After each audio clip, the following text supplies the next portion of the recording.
Bien, entonces vamos a comenzar con lo que es la guía de trabajos prácticos número 3, donde vamos a desarrollar al resolver cada ejercicio práctico conceptos tales como curva de Engels, vamos a ver cómo se grafica, vamos a ver cuál es el efecto en un óptimo del consumidor, como veníamos viendo en la clase pasada, cuando los bienes son normales e inferiores, ¿sí? Y vamos a ir cerrando la clase de hoy con lo que es el excedente del consumidor.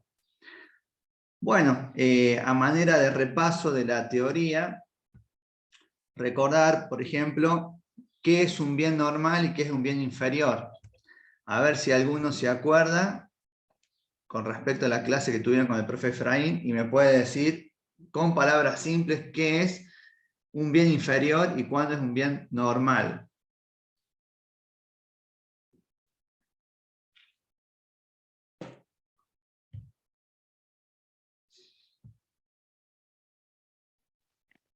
Bien normal y cuando el aumento de la renta hace que el consumo de ese bien aumente. Bien, perfecto, Marcos. Y el inferior lo contrario. Ante un aumento en la renta, ese bien va a bajar su consumo. Perfecto. Bueno, básicamente ahí ya tenemos un poco entonces la curva de Engels, que hoy vamos a estar graficando, que tiene pendiente positiva para los bienes normales, dado que a medida que aumenta el ingreso, como decía el compañero, el consumo de estos bienes aumenta, y cuando la curva de Engels tiene pendiente negativa, nos está mostrando la relación inversa que hay entre el ingreso y los bienes inferiores, ¿sí? A medida que aumenta el ingreso, las personas, al tener mayor disponibilidad de dinero, dejan de consumir ciertos bienes para consumir otros que los reemplacen con mejor calidad. Entonces, esos bienes que se dejan de consumir cuando aumenta el ingreso son bienes inferiores.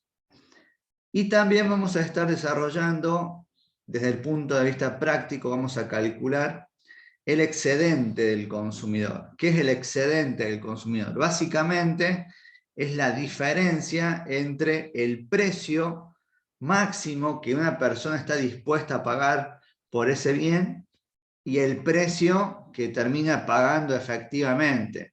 Por ejemplo, el boleto para ir a un recital, a un concierto de una banda determinada, el que va a consumir esa experiencia, seguramente es alguien fanático a esa banda, y por lo tanto está dispuesto a pagar una cierta cantidad de dinero. Supongamos que viene a la Argentina AC/DC y de repente los fanáticos están dispuestos a pagar un boleto, una entrada al concierto de 5.000 pesos, ¿sí? O de 10.000 pesos. Y resulta que el precio al que se venden las entradas, supongamos un precio estándar de 2.000 pesos, ¿sí? El precio de mercado de 2.000, el fanático está dispuesto a pagar hasta 10.000. La diferencia entre ese precio máximo que ese fanático está dispuesto a pagar y el precio que realmente cuesta esa entrada es el excedente del consumidor. Bueno, hechas estas aclaraciones, vamos a comenzar con la parte práctica de la unidad número 3. Me gustaría que estén todos atentos, dado que el primer ejercicio tiene mucho que ver con la unidad 2, ¿sí? Los ejercicios que ya hemos resuelto de la unidad 2. Para no detenerme demasiado en eso, me gustaría que todos estén atentos, aportando, para que yo me dé cuenta que están entendiendo, y no hace falta que haga mucho hincapié en esos puntos. Bueno. Vamos a tratar de ver al menos 3 ejercicios, dado que son, como verán, el ejercicio 1 es bastante completito, ¿sí? Bueno, tenemos que un consumidor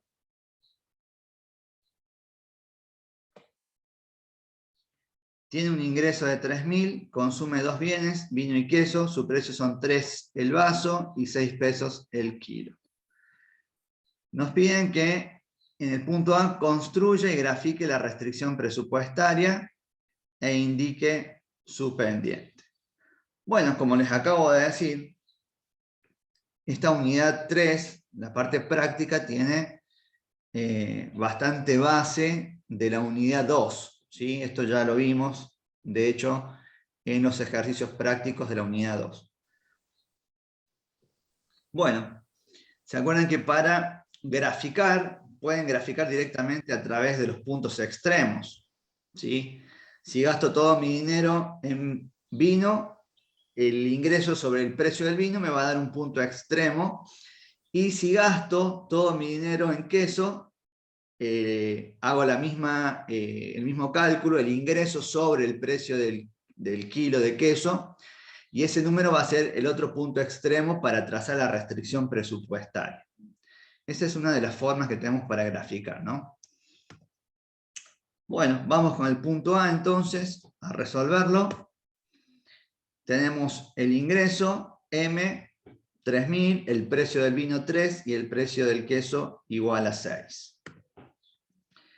Esta es el formato, por así decirlo, la ecuación genérica de la restricción presupuestaria, en donde tenemos precio-cantidad más precio y cantidad. En este caso, vino y queso, precio y cantidades de ambos bienes, y como les dije la clase pasada, yo tengo que despejar una de las dos variables, cantidad de vino o cantidad de queso. Cualquiera de las dos variables que yo despeje va a ser mi variable dependiente, por lo tanto ustedes tienen que tener en cuenta de graficarla sobre el eje vertical, el eje de las ordenadas. Cualquiera de las dos pueden despejar siempre y cuando grafiquen como corresponde en el eje de las ordenadas la cantidad que ustedes despejen. Bueno, acá yo elegí Q, cantidad de queso para el eje vertical, por lo tanto el término precio del vino por cantidad de vino está positivo, va a pasar negativo, ¿sí? Y luego el precio del queso que está multiplicando va a pasar a dividir a ambos términos. De esta manera reemplazamos, ¿sí? Ingreso, precio del queso, precio del vino, y tenemos nuestra ecuación de restricción presupuestaria. Otra forma de graficar la restricción presupuestaria es darles valores a la variable independiente, en este caso cantidad de vino, y calculan con la ecuación el valor que le corresponde a la variable dependiente cantidad de queso. O, como les dije al principio de la clase, directamente buscan los puntos extremos para trazar la restricción presupuestaria. ¿Sí? Esa es la pendiente.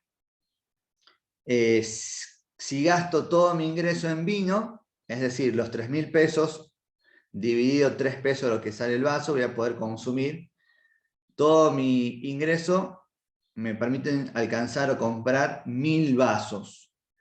Ese sería un punto sobre el eje horizontal, sobre las abscisas.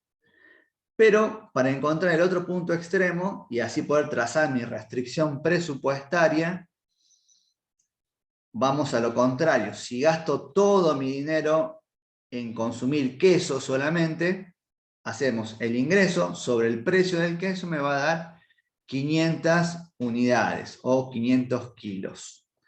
De esa manera ya tengo mi punto extremo sobre el eje vertical, sobre las ordenadas. ¿Sí? Trazamos, unimos ambos puntos extremos y obtenemos la restricción presupuestaria, que es lo que nos pide el punto A. Bueno, hasta acá todo normal, todo como veníamos desarrollando en la clase pasada. Bueno, el punto B me dice, elige una combinación de vino y queso trace una curva de indiferencia sobre la misma y marque como un óptimo. Finalmente indique la relación marginal de sustitución en ese punto. Como verán, acá nos dice que tracemos una curva de indiferencia. En algunos casos le puede decir dibuje una curva de indiferencia y marque un punto óptimo. ¿Qué quiere decir esto? Como no tengo valores para graficar una curva de indiferencia, como la clase pasada que me daban los pares ordenados, para poder graficarla,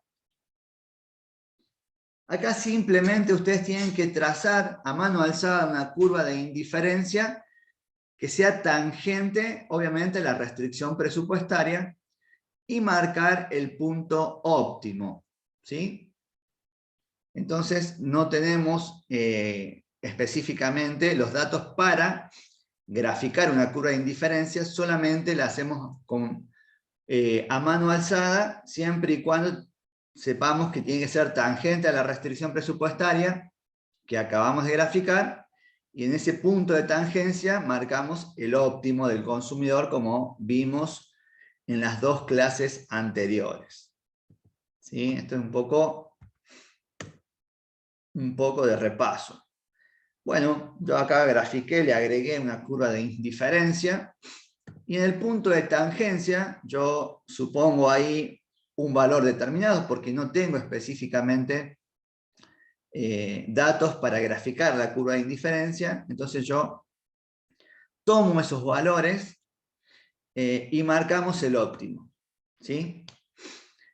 Como ustedes saben, si bien es cierto, no tenemos cómo calcular la pendiente de la curva de indiferencia, porque justamente la acabamos de dibujar, hacerla a mano alzada, pero podemos deducir cuál es la pendiente de la curva de indiferencia.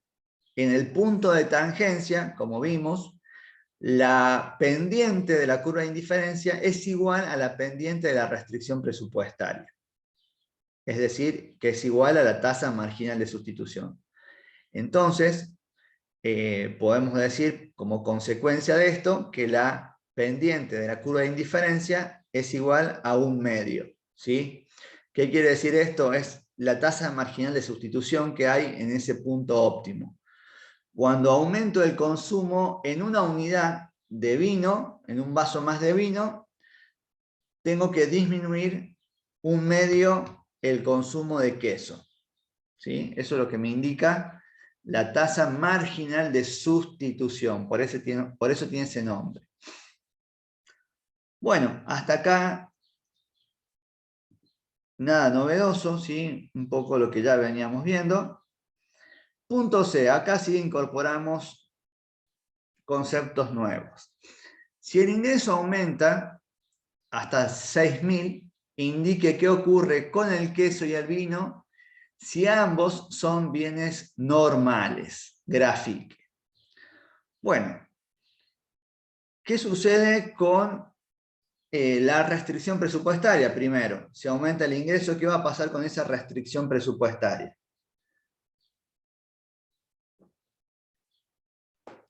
Va a desplazar. Bien, ¿hacia dónde? Hacia la derecha. Bien, hacia arriba y a la derecha, ¿sí? Acá pueden hacer lo mismo. 6.000 sobre el precio del vino, 6.000 sobre el precio del queso, sacan los dos puntos extremos y trazan la nueva restricción presupuestaria, ¿sí? Si consumo todo mi ingreso en vino, este nuevo ingreso de 6.000, voy a poder consumir 2.000 vasos.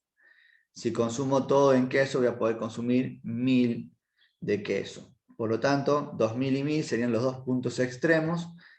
Trazamos y esa sería nuestra nueva restricción presupuestaria. Bien, hasta ahí es todo, de alguna manera, una cuestión técnica, precisa, específica, con valores. Lo que viene ahora lo tenemos que acomodar según lo que nos pide el ejercicio. Por eso no nos dan datos, repito nuevamente, de curva de indiferencia. ¿Por qué? Porque ustedes tienen que ubicar la curva de indiferencia, esa es la idea del ejercicio, de tal manera que ustedes muestren que ambos bienes son bienes normales. Por lo tanto, ¿qué tienen que mostrar a la hora de ubicar la nueva curva de indiferencia? Que se consumen más de ambos bienes. ¿Sí? Como dice el enunciado, ¿qué ocurre con el queso y el vino si ambos son bienes normales? Entonces, ustedes tendrían que ubicar una curva de indiferencia de esa manera. Podrán ver que el consumo del queso de 2,50 pasa a 6,50 y el consumo de vino de 500 pasa a 700 en el punto óptimo, ¿sí? En el punto de tangencia. Este tipo de ejercicios, repito, nos permiten dibujar la curva de indiferencias para que nosotros podamos ubicarla según sea la consigna. En este caso, demostrar que ambos son bienes normales, por lo tanto mi ingreso aumentó a 6.000, por lo tanto, si los dos son bienes normales, tengo que demostrar que consumo ambos, más de ambos bienes, que es lo que queda ahí marcado gráficamente. Bien, hasta acá, chicos, ¿alguna duda, alguna pregunta? Esa curva de indiferencia, ¿podría estar en otro lugar? Sí, la podríamos variar un poquito hacia arriba o hacia abajo, siempre y cuando sigamos demostrando la consigna, que aumenta el consumo de ambos bienes. ¿Sí? Y ahora en el punto siguiente va a cambiar eso.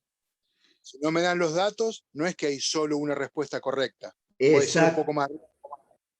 correcto, exactamente, exactamente. Siempre y cuando ustedes muestren aumentos de ambos consumos, el ejercicio va a estar bien, más allá de que algún alumno puede plantear la curva de indiferencia un poquito más arriba, otro un poquito más abajo, pero muestran que aumenta el consumo de ambos bienes. No sería, como dice Marcos, una única respuesta correcta. Exactamente. Bien, vamos con el siguiente punto. Realiza el mismo ejercicio con los datos del punto anterior si el queso es un bien inferior. Bueno, volvemos a la situación inicial, cuando nuestro ingreso era de 3.000. Vamos a suponer que ahora aumenta a 6.000. ¿Sí? Bueno, esto es exactamente lo mismo, acá no cambia nada.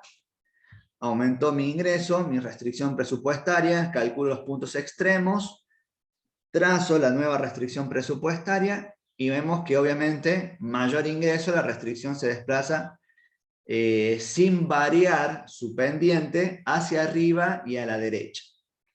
Pero lo que nos dice ahora es que el queso es un bien inferior. Entonces, ¿cómo tendría que dibujar en este gráfico la curva de indiferencia 2? Tendría que ubicarla de tal manera que muestre que el queso es un bien inferior. ¿Y cómo voy a demostrar eso? Ubicando mi curva de indiferencia en un punto en donde el queso disminuya su consumo con la nueva restricción presupuestaria y con respecto al punto anterior. ¿Sí? Porque yo acá tenía que consumía 250 de queso y 500 de vino. Si alguien preguntó algo ahí, me parece. No, digo que tiene que ser menos de 2,50 de lo que consumía antes. Exactamente, exactamente. Entonces sería algo así. ¿Sí? Un poquito más arriba, un poquito más abajo, pero demostramos que en este caso el consumo de queso bajó de 250 en el nuevo óptimo a 200 y el consumo de vino, que es un bien normal, de 500 pasó a 700. ¿Sí? Ahí Ahora, hemos profe, demostrado, sí, yo tengo una duda que como que es más teórico como que práctico. ¿El bien es inferior o normal? También de acuerdo con qué lo comparamos, ¿no es cierto? exactamente. Sí, depende del consumo o la canasta de consumo de esa familia determinada. Y de acuerdo al ingreso medio de la población también, hay ciertos bienes, inclusive la cuestión te digo de ingreso medio porque comparado al ingreso medio de Argentina con el de Estados Unidos, una persona que tiene un ingreso medio bajo en Estados Unidos, y es muy posible que esté consumiendo bienes que para ellos son inferiores y que para nosotros no lo son, ¿sí? Depende de mucha situación, ¿sí? Es como que el ejercicio es un modelito muy acotado que básicamente relaciona el ingreso con el consumo de determinados bienes. Pero sí, es una cuestión más teórica.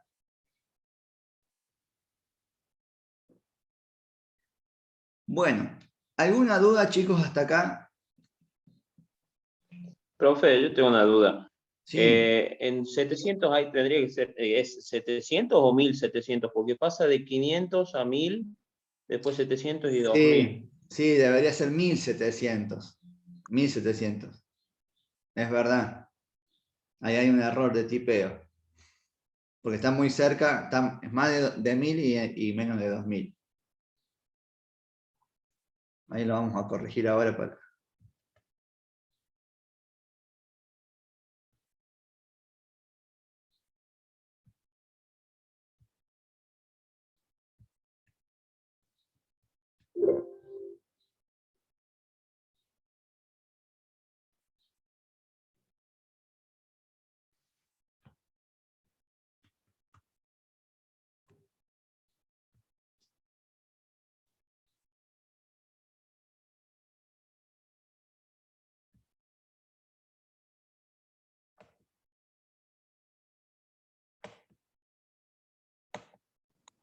Bien, ahí estamos.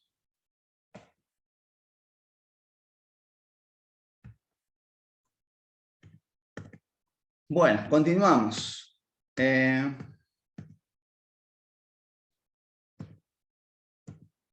Vamos con el ejercicio siguiente, dice, y bueno, acá presten mucha atención para que pueda quedar claro este concepto. También es un concepto muy teórico, por eso no hay este tipo de ejercicios de efecto ingreso y efecto sustitución numérico, ¿sí? Con curvas de indiferencias que las podamos graficar de manera numérica, porque es un concepto muy teórico. Bueno, si ahora el precio del queso aumenta hasta 12, mientras que el precio del vino sigue siendo 3, y el ingreso de 3000, elige una nueva combinación, pero suponga que ambos bienes son normales. Grafique e identifique el efecto sustitución y el efecto ingreso. Bueno,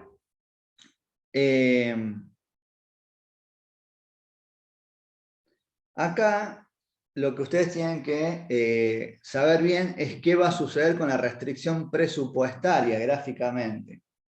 A ver qué opinan ustedes que va a suceder con la restricción presupuestaria.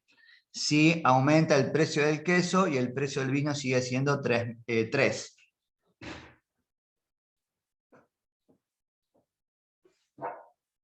Va, ¿Va a pivota, pivotar, digamos. profe?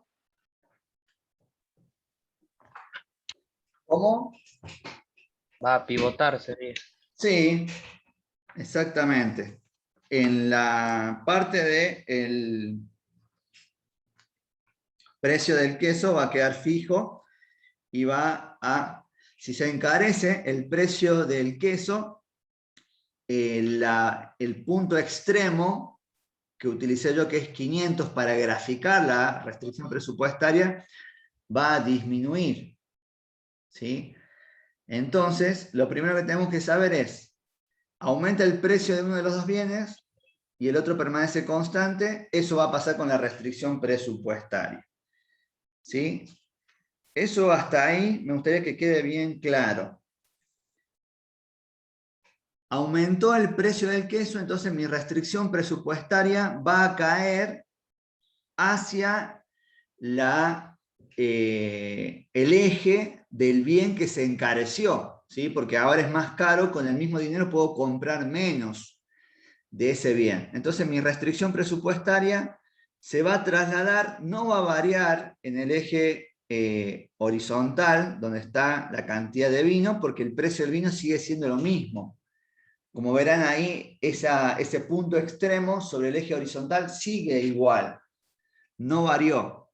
Sí varió el otro punto extremo, que de 500 pasó a 250.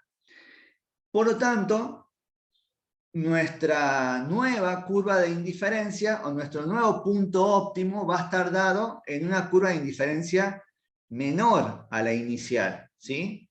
Esto ustedes ya lo veníamos trabajando, ¿sí? Ustedes saben por la teoría que cada individuo tiene, como les dije desde la primera clase, tiene infinitas curvas de indiferencia. Y a mayor ingreso van tomando distintos puntos de tangencia cada vez más alejados del vértice. Cuando aumenta el ingreso, hago tangencia en una curva de indiferencia mayor. Cuando vuelve a aumentar el ingreso, hacemos tangencia en otra curva de indiferencia mayor, dado que nuestro ingreso va aumentando. Esto lo vimos en un ejercicio en la clase pasada, que eran como 4 curvas de indiferencia, y nuestro ingreso iba aumentando e íbamos obteniendo distintos puntos óptimos a medida que el ingreso aumentaba. Bueno, acá ocurre algo contrario a eso. Se encarece el queso, por lo tanto mi poder adquisitivo disminuye con respecto al consumo de ese bien. Con el mismo ingreso voy a poder consumir menos de ese bien. La restricción presupuestaria cae, ¿sí? Si bien es cierto, no cambia en el eje horizontal, cae en relación al precio que aumentó, el precio del queso. Por lo tanto, mi óptimo va a estar determinado en una nueva curva de indiferencia menor, ¿sí? En este caso, la curva de indiferencia 2. Ahí tenemos un nuevo punto de tangencia, un nuevo óptimo. Hasta ahí, creo que eso ya ustedes lo tienen claro por las últimas 2 clases que tuvimos. ¿O hay alguna preguntita antes de avanzar?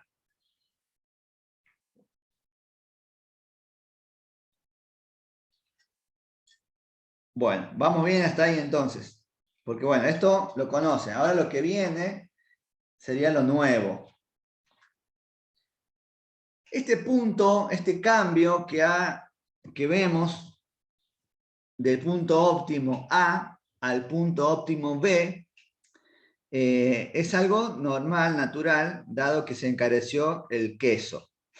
Entonces tenemos un nuevo punto óptimo en el punto B, punto de tangencia entre la nueva restricción presupuestaria y la curva de indiferencia I2.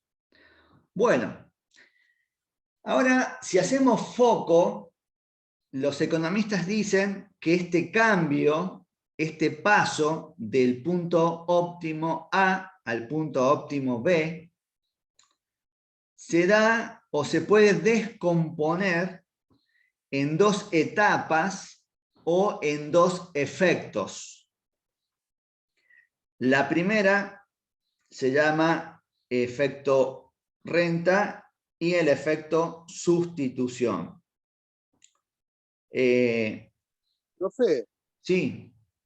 una pregunta. Digamos, Sí. aumenta el precio del queso, pero ¿no deberíamos suponer que como que la familia resignaría a comer un poco de vino de consumo para no caer tanto el consumo de queso?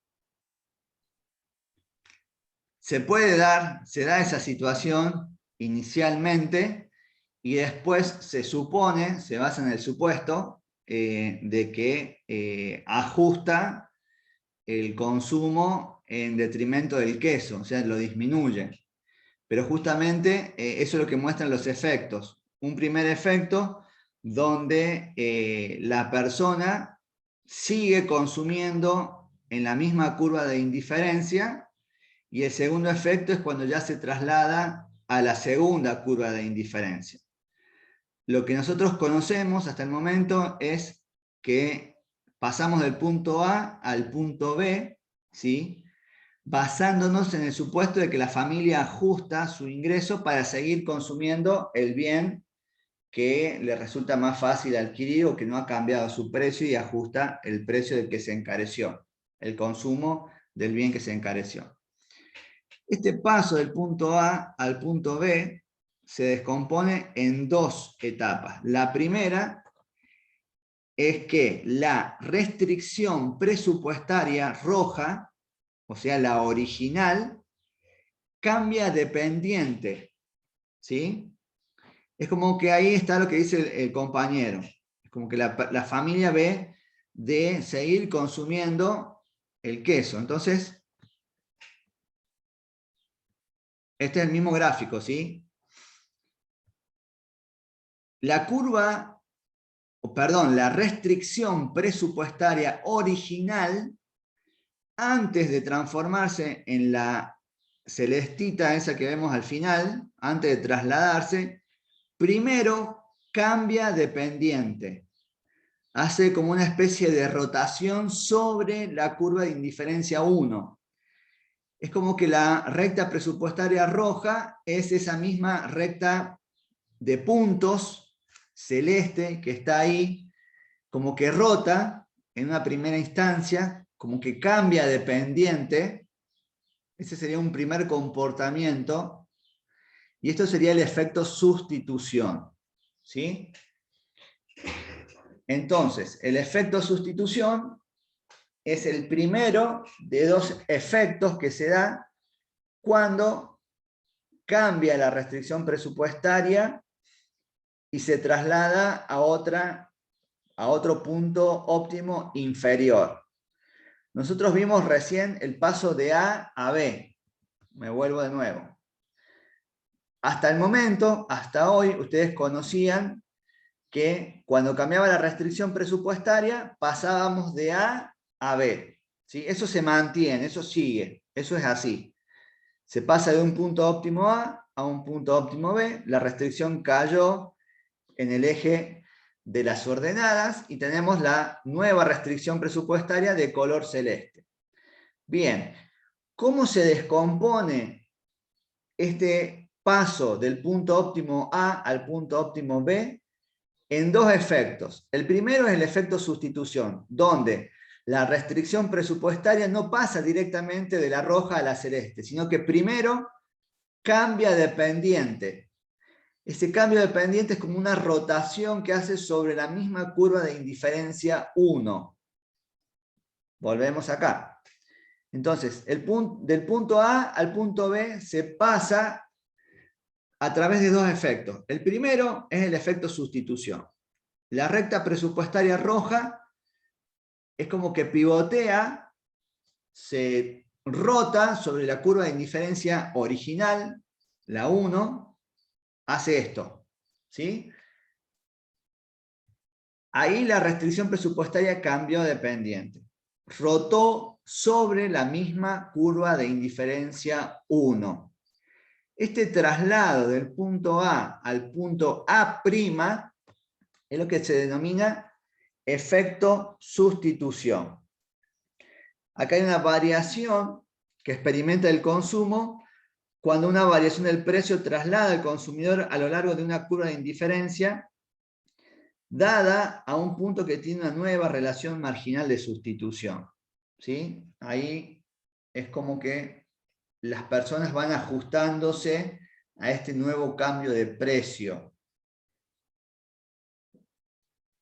Y luego, después del efecto sustitución, que es una especie de rotación sobre la misma curva de indiferencia original, en este caso, indiferencia 1, ahora sí, una vez que se produce el efecto sustitución, de A' pasamos a B. Ese paso de A' a B se da porque esa restricción presupuestaria hecha por líneas de puntos, ¿sí? En A' baja y es tangente ahora a la curva de indiferencia 2. Es como que la restricción presupuestaria primero cambia de pendiente, rota sobre la curva de indiferencia original, efecto sustitución. Luego baja a la curva de indiferencia 2 al punto de tangencia B. Ese segundo efecto, ya cuando la restricción presupuestaria cae a la segunda curva de indiferencia, se llama efecto sustitución. Perdón, efecto ingreso, como dice ahí el gráfico. El primero es el efecto sustitución, que la misma restricción presupuestaria cambia de pendiente. Y cuando la restricción presupuestaria pasa de A' a B, ese movimiento, ese traslado, se llama efecto ingreso. Bien, no sé si quedó claro, ¿hay alguna duda, alguna pregunta? Saquen fotos. Hagan print de pantalla para que les quede.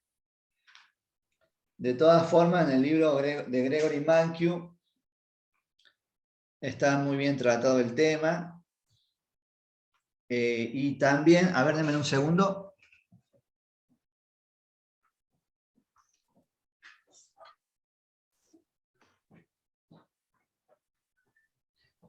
Después, otro libro que puedo recomendarles para ver este tema, puede ser Colomé, también lo trata muy bien el tema de efecto ingreso, efecto sustitución. Les digo porque no todos los libros de micro hacen un análisis tan detallado de este efecto, así que les recomiendo esos dos autores, ¿sí? Bueno, ¿cómo estamos hasta acá, chicos? Esto sería lo nuevo, seguramente que con el profe Efraín vieron efecto ingreso y efecto sustitución desde el punto de vista teórico. Y acá no deja de ser teórico. Si bien es cierto, ustedes verán que las curvas de indiferencia, en este tipo de ejercicios no le damos datos para calcular curvas de indiferencia, porque es un concepto tan teórico que resulta muy complicado el hecho de poder asignarle valores numéricos a todos los movimientos que vemos en el paso del efecto sustitución al efecto ingreso. Bueno, antes de continuar, quería saber si había alguna duda, alguna pregunta. Profe, ¿puede poner la parte A? Porque no la pude sacarle una foto. ¿Punto A? ¿O qué? ¿Cómo? No, el punto A, sí. Al inicio del ejercicio. Sí.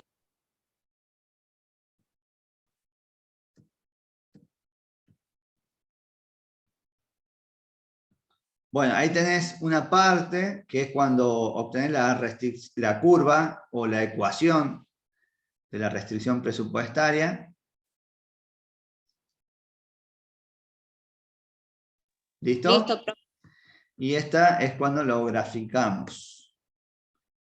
Ahí está el gráfico. Listo, profe. Profe, Bien. Sí, escucho. profe, una consultita. Por ejemplo, ahí está ahora el punto óptimo está entre 250 y 500. En el punto E quería saber por qué era 300, En el el punto. nuevo punto óptimo, en la parte del queso. Bueno, esos son números De que 500. de alguna manera yo se los inventé. ¿Sí? ¿Por qué? Porque no tengo los datos de la curva de indiferencia. Entonces más o menos yo le fui calculando ahí como para darle algún valor numérico y no ponerle una letra. Ah, bien, gracias, profe. ¿Sí? Bien. Profe, ¿Sí? hay un par de chicas que preguntan si puede repetir el proceso del efecto ingreso y sustitución. ¿Sí? Bien. Vamos acá entonces. Bueno, el efecto ingreso y el efecto sustitución se da cuando hay un cambio en la pendiente de la restricción presupuestaria y tenemos un nuevo óptimo que está dado por una nueva tangencia con una nueva curva de indiferencia. En este caso, el precio del queso se encarece, por lo tanto la restricción presupuestaria cae, sesgada hacia el queso, que es el bien que se encarece. Entonces, la restricción, la recta de restricción presupuestaria roja, se traslada hacia la celeste, ¿sí? Es la misma restricción presupuestaria, nada más que si la calculamos con el nuevo precio del queso, va a tener esta inclinación, esta caída hacia una nueva curva de indiferencia, ¿sí? Es como que pasamos del punto óptimo A, que están viendo actualmente, a el punto B, que es otro punto óptimo, pero de una curva de indiferencia inferior a la inicial, porque justamente se encarece el precio del queso. Bueno, esto lo habíamos tratado en ejercicios anteriores, ¿sí? El punto óptimo y los cambios que se dan cuando el poder adquisitivo de las personas sufre algún cambio. Nada más que nosotros habíamos visto lo contrario, vimos diferentes cambios o aumentos en el ingreso de los consumidores, y por lo tanto la persona le aumentaba el ingreso y el punto óptimo era en una curva de indiferencia mayor, aumentaba el ingreso nuevamente, se trasladaba a otra curva de indiferencia mayor y así sucesivamente. En ese ejercicio que vimos en la clase pasada, habían 4 curvas de indiferencia y el ingreso del consumidor aumentaba. Entonces íbamos de una curva de indiferencia a otra superior. Acá ocurre lo contrario. Si bien el ingreso no se altera, sí hay una variación en el poder adquisitivo porque se encarece el queso. Entonces, lo que mostramos acá es que si calculamos la nueva restricción presupuestaria con un precio del queso superior, la restricción presupuestaria va a cambiar. De la recta roja se traslada a la celeste. Por lo tanto, el óptimo se va a dar en la tangencia con la curva de indiferencia 2. De A pasamos a B. Bien, este paso de A a B se puede descomponer en 2 efectos. El efecto sustitución y el efecto ingreso. Pero el efecto final es de A a B, como veníamos analizándolo, nada más que algunos economistas han estudiado y analizado que ese efecto de A a B no es tan drástico.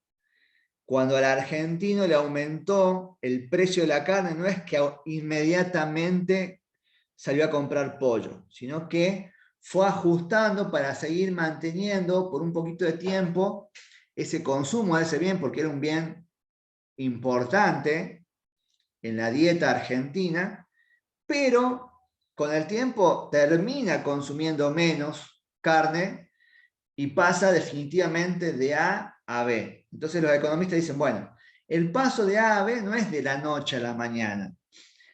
Ese paso de A a B se puede descomponer en 2 efectos. Un primer efecto que es el efecto sustitución, que siempre va a ser la misma característica. La restricción presupuestaria original cambia de pendiente, rota sobre la curva de indiferencia 1 original. Esa rotación de la restricción presupuestaria original se llama efecto sustitución. Y luego la caída de la restricción presupuestaria a la definitiva, a la celeste que ustedes están viendo ahí ya se llama efecto ingreso. Ahora lo vamos a ver gráficamente. Repito entonces, el paso de A a B se da siempre, nada más que lo podemos descomponer en 2 efectos. El primero, que la restricción presupuestaria roja pivotea sobre la curva de indiferencia 1. Es como que rota, es tangente en A, cambia su pendiente y ahora es tangente en A'. En la misma restricción presupuestaria, la misma recta de restricción presupuestaria, rotando, cambiando de pendiente y pasando de A a A'. Ese primer movimiento de rotación sobre la curva de indiferencia original se llama efecto sustitución, ¿sí? Que se da con el movimiento de A a A'. Ese efecto sustitución siempre tiene esa característica. La restricción presupuestaria original rotando sobre la misma curva de indiferencia original. Entonces, ustedes verán que todo el movimiento es en la curva de indiferencia original y es la restricción presupuestaria original que cambia de pendiente. ¿Sí? Si ustedes lo quieren ver desde el punto de vista matemático, la tasa marginal de sustitución es diferente ahora porque el precio del queso varió. Bueno, ahí este primer movimiento de rotación sobre la curva de indiferencia original se llama efecto sustitución y va de A a A'. Ahora, cuando esta restricción presupuestaria de línea de puntos que está en A' se traslada, ya no rota, sino que cae, que baja al punto B, ¿sí? Al punto B final, al óptimo final, se llama efecto ingreso. El efecto ingreso va de A' a B. ¿Sí? Entonces, de A a A', efecto sustitución. Y de A' a B se llama efecto ingreso. Bien, entonces de esa manera, nosotros hasta el momento conocíamos que cuando se encarecía el producto, pasábamos de A a B. Ahora sabemos que ese paso de A a B se puede descomponer en dos efectos. Primero, el efecto sustitución, de rotación sobre la misma curva de indiferencia original, y luego de traslación de la restricción presupuestaria de A' a B. Ese cambio, esa caída de la restricción presupuestaria de A' a B tiene el nombre de efecto ingreso. Bueno, recuerden que esto queda grabado. Cualquier cosita lo pueden repasar con el video, ¿sí? Y seguimos avanzando. Bueno, creo que este ya es el último ejercicio, sí. Bueno, acá cerramos ya con esto. Básicamente, esto es lo nuevo. Incorporar bienes normales, bienes inferiores y saber dibujar, porque el efecto ingreso y el efecto sustitución se dice que es dibujar, trazar, porque no se puede calcular.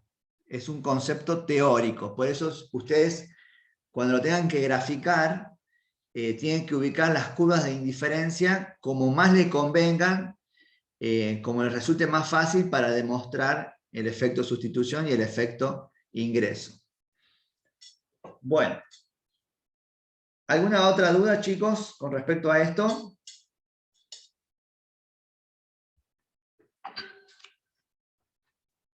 Bueno, si no hay dudas.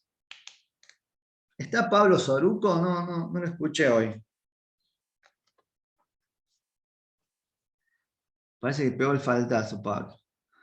Bueno, sigamos entonces. Vamos con el ejercicio 8. Bueno, yo acá salté un poquito porque los ejercicios tienen mucho que ver con este primero, básicamente lo mismo, y con los que veníamos viendo en las dos clases anteriores. Así que se los dejo para que ustedes practiquen, o tal vez seguramente mañana la profe Cintia irá a estar desarrollando alguno. Bueno, acá ya trabajamos un concepto nuevo que es la famosa curva de Engels, que muestra una pendiente positiva cuando los bienes son normales y negativa cuando los bienes son inferiores. Pregunta de examen clásica, ¿sí? ¿Qué sucede cuando la pendiente de la curva de Engels es negativa? ¿O qué sucede cuando es positiva? Bueno, nos dicen que la demanda del señor Roberts para lomitos es igual a, y tenemos una función de demanda 0,3 por el ingreso dividido el precio. Y actualmente el ingreso de Robert es de 8.000. Punto A, construya un gráfico utilizando una tabla. Bueno, ustedes acá esto lo pueden hacer teniendo esa función, básicamente. tienen que elegir los precios.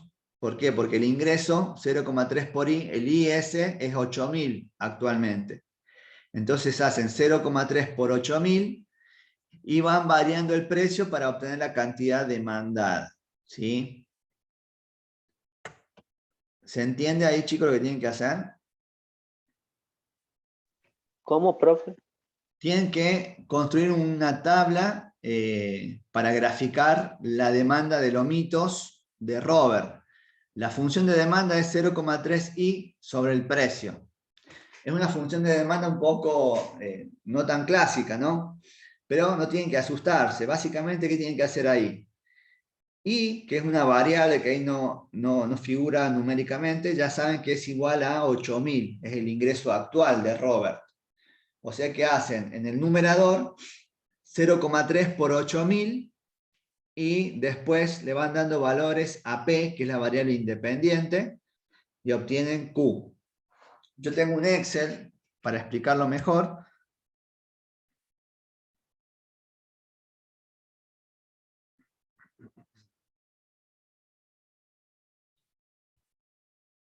A ver.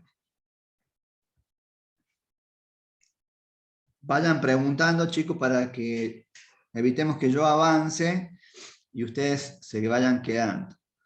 Bueno, acá tenemos la función de demanda, 0,3 que es una constante, el ingreso que es 8.000, sobre el precio, eso les va a dar, cuando le van dando valores a P, las cantidades demandadas.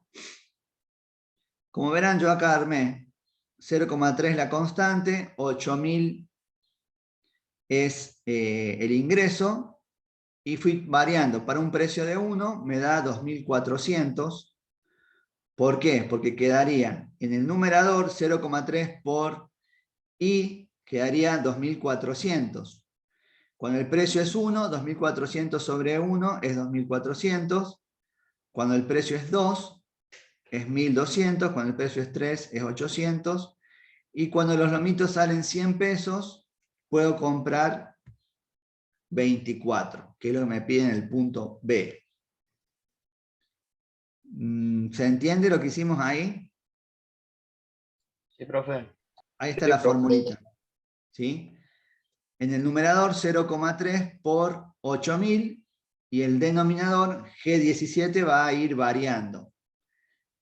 Entonces, si vale 1, es 2.400, si vale 2, 1.200. Y en el punto B me preguntan si vale 100. Punto B, si el precio de los lomitos es de 100, ¿cuántos lomitos consumirá en el mes? Va a consumir 24 lomitos. Ese es el punto B del ejercicio. Punto A es construir una tabla. Entonces yo grafico la demanda, precio y cantidad demandada, como toda demanda, ¿sí? El precio en el eje vertical, la cantidad demandada en el eje horizontal, y le vamos dando los valores a la variable que independiente. Si quieren le podemos dar 10, si el precio es 10, se va a demandar 2.40, si el precio es, vamos a poner 20, 50 y 80. Ahí está. Como verán, es una curva de demanda tradicional, ¿sí? Con pendiente negativa, construida a través de esta tabla. Lo que me está graficando acá la curva, como verán, es justamente la tabla, donde tengo el precio, que es la variable vertical, y las cantidades demandadas en el eje horizontal. Cuando el precio es 10, la demanda es 2.40, ¿sí? Y así vamos graficando la curva de demanda. Lo que me piden en el punto B es qué sucede cuando el lomito sale 100. ¿Cuánto va a demandar esta persona? Bueno, va a demandar 24 lomitos. Bueno, actualmente, para poner un poco más de realidad a esto, un lomito sale 400 pesos, aproximadamente 450. Podría comprar 5. Si utilizara todo su ingreso de 8.000, podría comprar 5 y medio, ¿sí? con el precio actual del lomito. Bueno, preguntas, dudas, chicos, punto A y punto B. Ninguno, profe. Bien.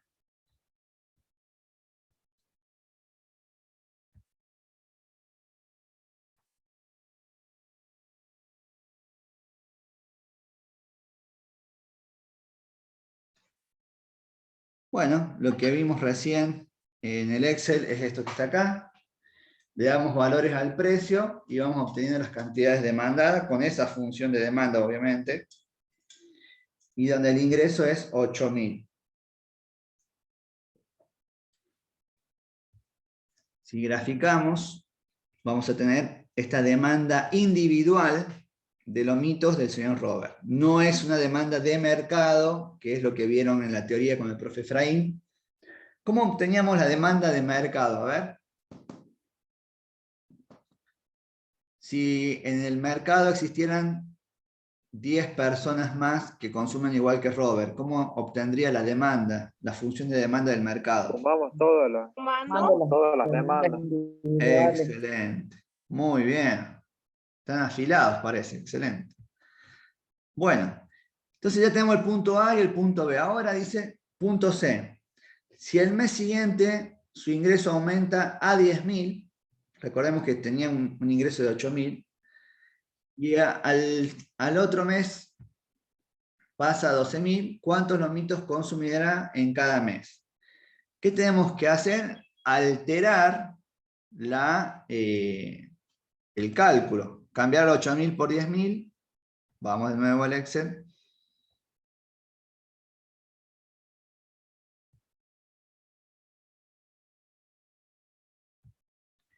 Acá ustedes ponen, si fuese 10.000 el ingreso, como verán con el Excel es mucho más fácil y me va tirando todo, ¿ven?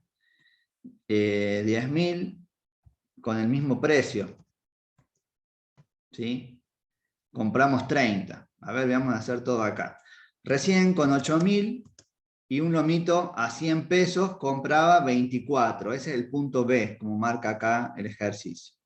Entonces, en el punto B me pedían ¿cuántos lomitos podés comprar con un ingreso de 8.000 a un precio de 100? La respuesta es 24 lomitos. Ahora, si el ingreso aumenta y se mantiene el precio, puedo comprar 30 lomitos a 100 pesos.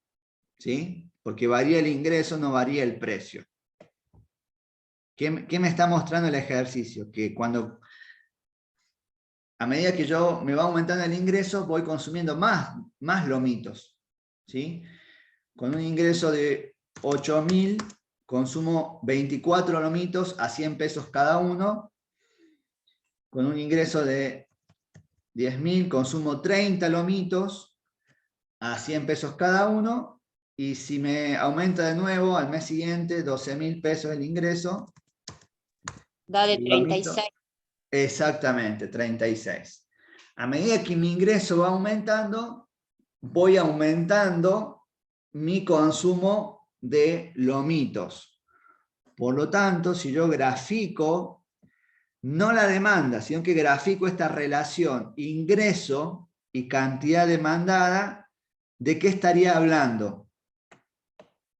Cuando relaciono no precio y cantidad demandada, sino ingreso y cantidad demandada. Cuidado con eso que muchos confunden. ¿Qué curva? La curva de demanda me relaciona precio y cantidad demandada. Perfecto. ¿Sí? Que es la que graficamos ahí. Pero si yo les digo, relacionen ingreso con cantidad demandada, ¿de qué estoy hablando? ¿De bienes inferiores? No. ¿Un bien normal? Sí, es un bien normal, pero más allá de bien normal y bien inferior. ¿Qué curva me relaciona? ¿Curva de indiferencia? ¿Cómo? ¿Curva de indiferencia? No. Curva de Engels. ¿Sí? La curva de Engels relaciona ingreso con cantidad demandada. En este caso, ustedes verán que a medida que aumenta el consumo de Perdón, a medida que aumenta el ingreso, aumenta el consumo de lomitos. Pero a ver, era 24 para 8.000 pesos, ¿se acuerdan? 30 para 10.000 y 36 para 12.000, ¿puede ser que sea así? ¿Se acuerdan ustedes? Sí, profe, así es. Ahí está, ¿ven? Esa es mi curva de Engel. Cuando ganaba 8.000, consumía 24 lomitos. Cuando pasó a ganar 10.000, consume 30. Cuando comenzó a ganar 12.000, pasó a consumir 36 lomitos. Si yo grafico cada uno de estos pares ordenados, voy a obtener esta curva con pendiente positiva, y esta curva me relaciona ingreso, eje vertical, con cantidad demandadas, eje horizontal. Eso es la curva de Engels, que puede tener pendiente positiva o puede tener pendiente negativa. Eso es lo que ustedes tienen que saber identificar bien, porque es una pregunta clásica de examen final, de parcial. ¿De qué tipo de bienes estamos hablando, si la curva de Engel tiene pendiente positiva? ¿Qué De opinan? un bien normal. Exactamente. Acá, para Robert, los lomitos es un bien normal, porque a medida que su ingreso fue aumentando, la demanda de ese producto también fue aumentando, fue acompañando ese aumento. Pero fíjense, si yo tengo que me aumentan el sueldo de 8.000 a 10.000 y luego a 12.000, pero supongamos, consumo 24 lomitos, me aumenta mi ingreso y paso a consumir, no sé, se me ocurre, 20 lomitos. Y al mes siguiente me aumentan el sueldo, pero ahora consumo 15 lomitos. Fíjense en la curva de Engels. Pendiente negativa. A medida que le fue aumentando el ingreso, fue consumiendo menos de ese bien. Entonces, la definición clásica de estos bienes se refiere a bienes inferiores. A mayor ingreso, menor cantidad demandada de ese bien. Cuando sucede esto, estamos hablando de bienes inferiores. Y en el caso de los bienes inferiores, la curva de Engel tiene pendiente negativa. Quiero que tengan en claro esa relación. Tipo de bien para una curva de Engel con pendiente positiva, y qué tipo de bien da origen a una curva de Engel con pendiente negativa. ¿Sí? Es una pregunta que siempre se hace. ¿Alguna duda, chicos?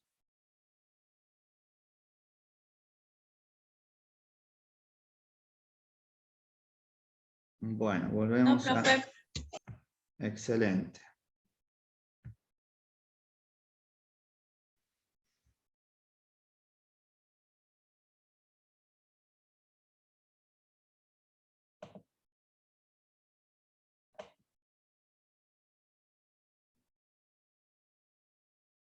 Bueno.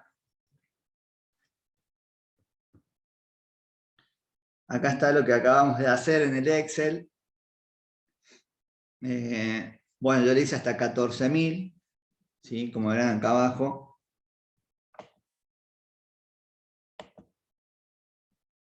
¿Sí? A medida que el ingreso va aumentando, la demanda va aumentando. Por lo tanto, tenemos una curva de Engel con pendiente positiva. Por lo tanto, la pregunta D nos dice: con los datos de los puntos anteriores, grafique la curva de Engels. ¿Qué clase de bien consume el señor Robert? Como dijimos recién, es un bien normal. Por eso la curva de Engels tiene pendiente positiva. A mayor ingreso, mayor cantidad demandada de ese bien. Bueno. Y el último ejercicio del día de hoy tiene que ver con aprender a calcular el excedente del consumidor. Por una cuestión de tiempo, el punto C lo vamos a dejar de tarea, porque no logré llegar con el tiempo para ponerlo en el PowerPoint, ¿sí? Yo ya tengo los resultados, pero no llegué para tipearlo. Así que me viene bien para que ustedes lo hagan de tarea y lo pido la próxima clase. Tampoco es difícil porque tiene que ver con lo que dice el punto B. Nada más que en el punto C cambia la función de oferta. Aprendiendo el punto A y B, lo hacen tranquilamente al C. Veamos de qué se trata. En un mercado perfectamente competitivo existen 1000 consumidores, cada uno de los cuales tiene la siguiente función de demanda. Calcular la función de demanda de mercado. Bueno, los escucho. ¿Cómo hago para calcular con esa función de demanda individual o de cada consumidor la función de demanda de mercado? Punto A. Escucho aportes.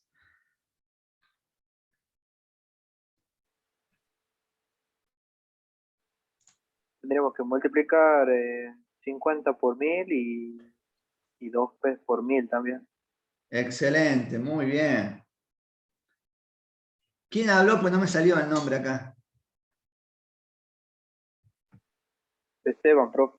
Bien, excelente, Esteban.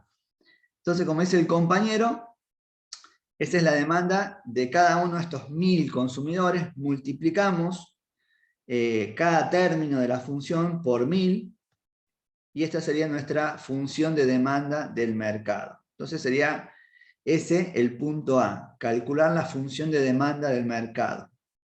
Ahí estaría entonces, 50.000 menos 2000P. Bueno, vamos al punto B.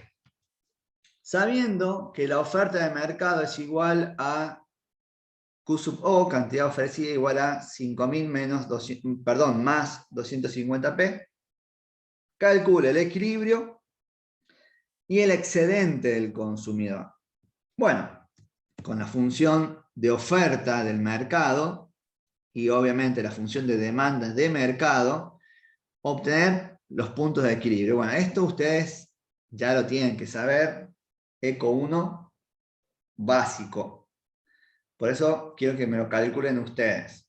¿Cuánto es el precio de equilibrio y la cantidad de equilibrio en este mercado?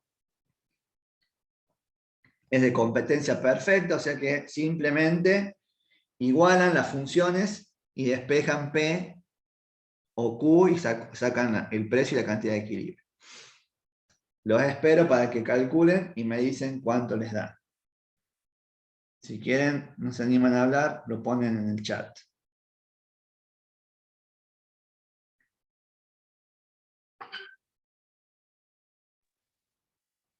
El tercer renglón, ese 5000 menos 250p, ¿qué sería? Perdón, es 5000 más 250p. Es la función de oferta esta que está acá. Porque está mal el signo. Exactamente, es esta.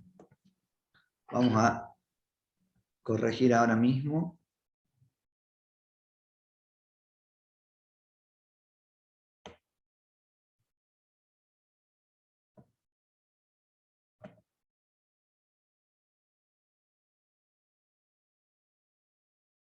No, no me deja corregir porque es como que se... Vamos a corregir de esta manera. Ahí está. Lo atamos con alambre en Argentina. Bueno, 5000 más 250p. Igualan... de equilibrio puede ser 20. Excelente, muy bien. ¿Están viendo ahí la pantalla compartida? ¿No? No, profe. Ah, No, profe.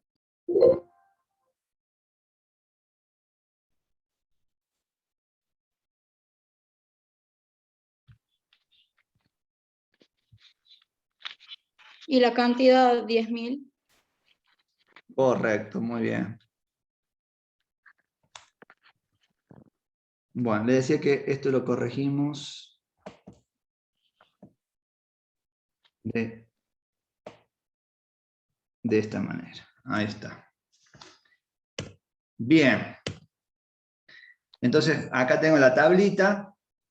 Ustedes ya sacaron el equilibrio que me acaban de decir. El precio de equilibrio es 20 y obviamente la cantidad demandada y ofrecida coinciden igual a 10.000.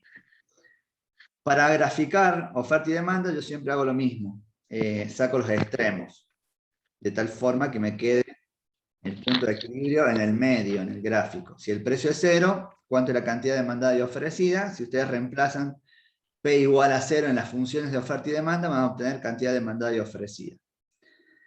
Y hago la demanda igual a 0, despejo el precio y me va a dar 25 el precio que hace 0 la demanda, y lo reemplazo en la oferta. Bueno, hasta acá sería un poco de repaso de ECO1. Ahí tenemos el gráfico de la oferta y la demanda, que acabamos de calcular los equilibrios. Como verán, en 20 tenemos el precio de equilibrio y en 10.000 tenemos la cantidad de equilibrio. Bueno, acá nos piden en el punto B calcular el equilibrio, que ya está calculado, y el excedente del consumidor. ¿Qué dijimos que era el excedente del consumidor? Es la diferencia entre el precio máximo que está dispuesto a pagar esta persona y el precio de mercado, el precio que paga efectivamente. Ese es el excedente del consumidor. Esa es la definición. Desde el punto de vista gráfico, el excedente del consumidor, como ustedes habrán visto en la teoría, es este triángulo que se forma acá. ¿Sí? Por debajo de la demanda y por encima del precio de equilibrio.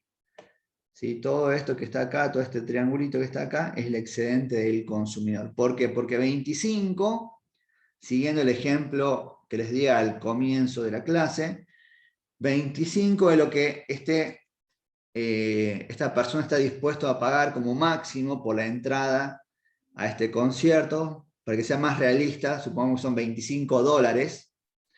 Como máximo para ir a un concierto de AC/DC, este fanático está dispuesto a pagar $25. Y el precio de la entrada, el precio de mercado de la entrada es 20. Entonces el excedente del consumidor se da por la diferencia entre el precio máximo que está dispuesto a pagar el consumidor menos el precio de mercado. ¿Sí? El precio de mercado, el precio de equilibrio que ustedes acaban de calcular es 20, y el máximo precio que está dispuesto a pagar este consumidor es 25. Entonces, ese triángulo que se forma ahí sería el excedente del consumidor, que nos piden que lo podamos calcular al excedente del consumidor. ¿Sí? Ese sería esa superficie. Base por altura. Bien. ¿Qué más? Bien, 2. Excelente, muy bien. ¿Quién habló? No me salió el nombre. Ignacio. Muy bien, Ignacio. Base por altura sobre 2. ¿Cuánto sería la base?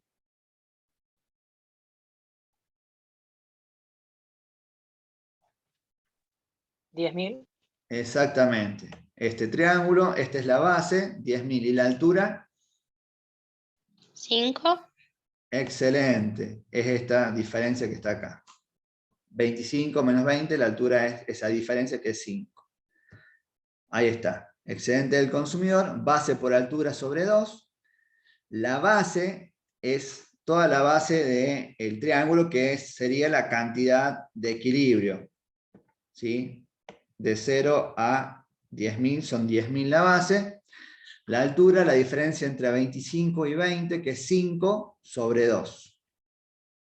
Ahí está. Base por altura, 50.000, dividido en 2, 25.000. Ese sería el excedente del consumidor.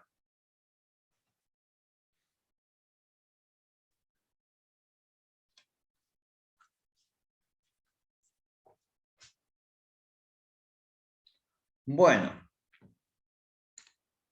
Hasta acá vamos a llegar, ¿sí? El punto siguiente lo dejo de tarea, pero queda de tarea. O sea que yo la clase que viene voy a llamar ahí por el listado de los que estén conectados, le voy a nombrar a Ignacio tanto, y me tienen que decir cuánto es el excedente del consumidor nuevo, cuál es la variación.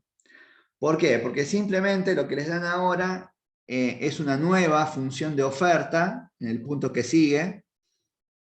Entonces van a tener una nueva curva de oferta y van a tener que sacar un nuevo punto de equilibrio y con eso van a sacar un nuevo excedente del consumidor.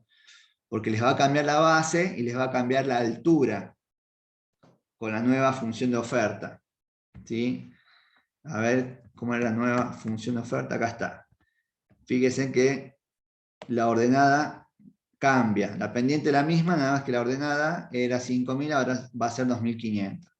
Es decir, que ustedes tienen que sacar la función de oferta, igualarla con la función de demanda original, que está acá, 50.000 menos 2.000p, igual a esta nueva función de oferta, sacan el nuevo precio y cantidad de equilibrio y ahí calculan el nuevo excedente del consumidor. ¿Sí? Es el punto C el que queda de tarea. ¿Estamos? Es muy simple, hacen lo mismo que en el punto B, nada más que en vez de tomar esta función de oferta, la cambian por esta otra. Entonces, de esa manera van a tener una nueva cantidad de equilibrio y un nuevo precio de equilibrio, con lo cual les va a cambiar la base y la altura, y por ende el nuevo excedente del consumidor. ¿Sí? Bueno, chicos, nos vemos la próxima semana, y no se olviden de la tarea, ¿sí? Entonces, este mismo ejercicio, hay pregunta Daniela Oliva, ¿qué ejercicio queda como tarea? Es este mismo ejercicio, pero el punto que no resolvimos, el punto C. ¿Sí? Ejercicio 5, punto C solamente, de tarea para la próxima semana. Bueno, chicos, nos estamos viendo. Mucha suerte y a estudiar y a leer.